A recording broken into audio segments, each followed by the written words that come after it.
अभी हम CUET 2025 undergraduate physics question का सॉल्यूशन देखेंगे, जिसमें क्वेश्चन दिया गया है which of the following statements are correct. इसमें से कौन सा स्टेटमेंट करेक्ट है। पहला है the electrostatic repulsive force between proton can be greater than the nuclear force to bind nucleons together inside the nucleus. तो इसमें पहला क्वेश्चन या पहला ऑप्शन जो दे रहा है वो ये बोल रहा है कि force due to electrostatic is greater than force due to nuclear.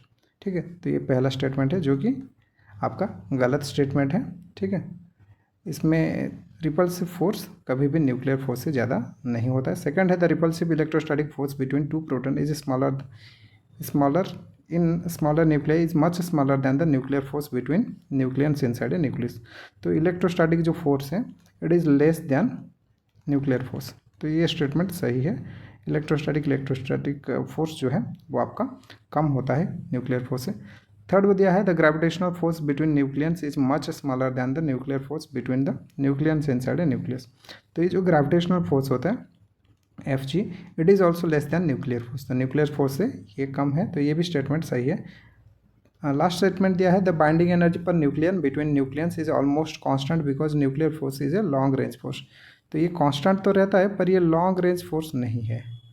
Okay, so it is a short range force. ये एक मिनिमम रेंज पे काम करता है 10⁻⁻15 पे। तो ये स्टेटमेंट गलत है, आपका डी वाला स्टेटमेंट गलत है, ए वाला स्टेटमेंट गलत है, मतलब बी और सी आपका सही है।